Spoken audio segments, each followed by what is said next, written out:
For a boomer like me, even seeing this UI makes me nostalgic. Not only is IdrA not using Chrome, which didn't become popular until a few years later, but you've got to love the Windows Media Player Skype combo, and seeing that original SC2 menu, man, I mean, that hits me right in the feels. If you know, you know. The real ones get it.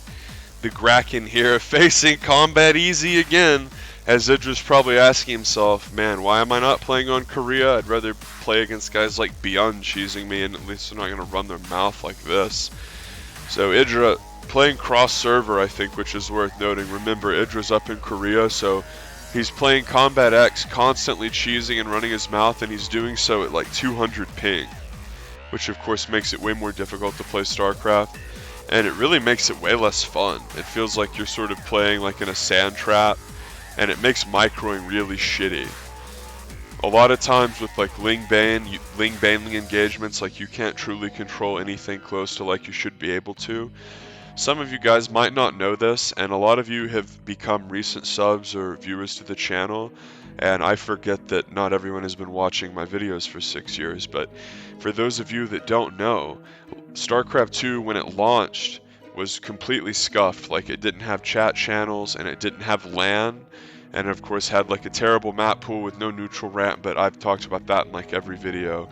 But I'm trying to make a point about LAN and cross-server here.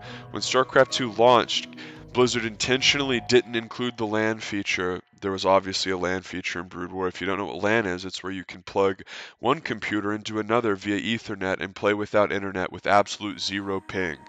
The difference between being able to play on LAN with zero ping and being able to play on even like a very low ping connection is staggering. But Blizzard intentionally didn't release the LAN feature with StarCraft 2, trying to cultivate control over KESPA, the Korean esports organization. And essentially KESPA said, okay, LOL, we'll just stick to Brood War. KESPA didn't allow any of their top-end A-teamers like Flash, Jaedong, or Bisu to switch over to StarCraft 2 all the way until Heart of the Swarm, the freaking expansion. So Blizzard sort of shot themselves in the foot trying to be hard. But what a lot of people don't know, because a lot of people know that like the game didn't launch with LAN, and famously in this first 2 years of the game, there was also, well, I don't think until Heart of the Swarm there was no resume from replay. So if you were playing someone and your computer crashed or the net dropped and it was a big LAN game and you're 20 minutes into it, it's like, oh, we got a regame, which is just like, of course, like insane and backwards. Well, whenever that would happen, people would always complain like, we want LAN. There would always be like some pedantic Redditor jerk off like, well, actually the computer crashed, so even if you had LAN, it wouldn't have, and it's like, it doesn't matter. These games should be played on LAN. That's a very simple concept, and it's something that I see lost in gaming, where it's absolutely wild when basic features are taken out of games. Like, I've been playing some Counter-Strike with my buddies for the last couple years.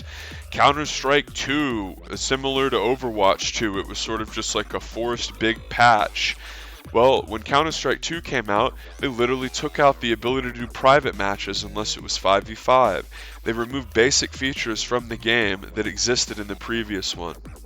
And that's something that is worth noting that has been occurring since probably like 08, but we see just absolutely skyrocketing with alarming alacrity as Combat makes 2 more gates. It's going to be 3-gate expand like the last Selnaga game. And if you're IdrA here, you've got to be asking yourself, he's doing an identical build. This guy's sort of like a robotic cretin. And the only thing that really varies is the obnoxious nonsense he puts in the chat and whether it's in caps or not. So should I do Roachling all in again or not? It's the question that you have to sit there and ask. It's Selnaga Caverns, one of the most open maps in the history of StarCraft. This is a map that not only has 2 chokes to the natural, but a surprise backdoor choke, and neither one of the chokes are ramps. If you're not aware, a basic RTS principle is high ground advantage. Sitting on the high ground means you have a little bit of a defender's advantage. In Brood War, it was a literal math thing where you could miss shots. In StarCraft 2, it's more about like vision and like actual positioning and defender's advantage. Notice there's no ramps there. It's just like 2 chokes. So this is a little back path, and we see Combat making a pylon on the back path. One thing about really cheesy creative players and players who like to abuse and or do map specific strats, guess which one of those 2 I'm describing, Kappa? is that they know like every little obnoxious spot and they don't forget to check it. It's like my cousin Spencer, who is sort of like CombatEx in play style, but not in manner. I've casted games on this channel where we play 2v2 together at Masters level, and this guy loves to cheese and abuse with cannons. He never forgets to check the smoke vents, like those smoke vents on Metalopolis, where Combat originally hid that probe. Like, he's never ever going to get fooled by that. You've got to understand that cheesy players who think cheesy and like see a map and are like, okay, where can I build a cannon to ruin the Zerg's life? How do I abuse? Like, what can I do in this map to be obnoxious? Those are the sort of players who are going to be more willing and more thoughtful about checking the little obnoxious spots. And conversely, players like IdrA, who look at the map pool and think, wow, another shitty small map pool. I wonder how I'm going to get my 4th base on this map. IdrA is going to be less likely to check every little obnoxious little spot because he's going to be less likely to know every obnoxious little spot because he never gets to use them. What is he going to do? Run 3 range roaches up on that high ground above the 3rd on Zelnaga? Can you even proxy a hatch in that back path? Like, come on. Aggressive Zerg was terrible. We're talking about like 1 base Baneling all in, the 7 Roach Rush, and what we saw in the last game of this series, where IdrA took his natural, just didn't drone it, and then did a Roach Sling all in. And because Force Field existed, he was still unable to end the game without droning way up to like 45 workers. And we can see he's doing another mid-game focus build. This is a Roach Speed Timing. And the Stefano Roach Max, if you're familiar with that build, wouldn't become popular until 2012. By the way, the first build order I really learned to do in Zerg vs Protoss was the Stefano 12-minute Roach Max. If you're not aware, in 2012, that would become somewhat standard for Stefano, who would dominate the matchup. That was a gasless Roach expand, and I love IdrA going Burrow here. Burrow was seen as the answer, quote-unquote, to abusive Century force field play. Remember, no Ravager exists. So if you wanted to not just get railroaded by toss force fields, you had to go tunneling claws. The idea being that you could burrow the roaches and move under. Well, usually what would happen would be the toss would kill your army, but if the toss didn't have any immortals and was trying to go pure sentry like this, it really wasn't as easy to defend as toss. And we can see here, IdrA not even really necessarily winning the fight, but his roaches scream in here, the reinforcements. That's why they call him the macro machine. And Combat was running his mouth, used to playing NA Zergs who wouldn't have had any units making behind that. Not only did IdrA have the units making, he had a 3rd and the units were already there. As IdrA slams down upon Combat, and he's trying to circumvent the force field as Combat futilely throwing down force fields there, as IdrA continuing to masterfully maneuver his roaches upon the Combat toss, hilariously menacing him, and I completely misread this, by the way. I thought that was Galil Constitution. He was just going to hit with the really sharp Roach timing. He researched tunneling claws first. I've never seen that, not in an aggressive way like this. And a Colossus comes out, so it's not over here quite yet, because Combat can kite that Colossus back.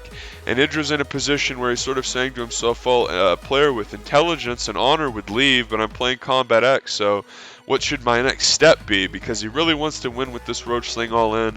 He doesn't want to have to make 30 drones and then fight Combat when he has 4 Colossus. It was seen as one of the easiest ways for an inferior player to win, to get a big 3 base Sentry Colossus Death Ball.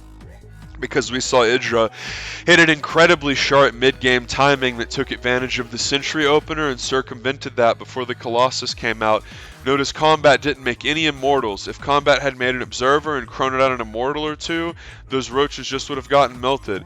But IdrA was so committed to knowing that Combat plays in this very linear, abusive play style, and he would skip those immortals, forsaking them to get a faster Robo Bay and extra obs. So he knew that, okay, my tunneling claw build is going to work because he just doesn't have any meat in his army. In this era, and then more so in Heart of the Swarm, Sentry-focused styles became the meta for Zerg vs Protoss. In fact, my favorite meta to play Protoss in as a ZVP player was the early Heart of the Swarm meta, where Protoss could open, they would open fast expansion into 4-gate sentries, and they would mass up sentries in the early mid-game. They would do a push-out with the Mothership Core, ruthlessly abuse Force Field to kill the 4th. Remember, no Ravagers existed.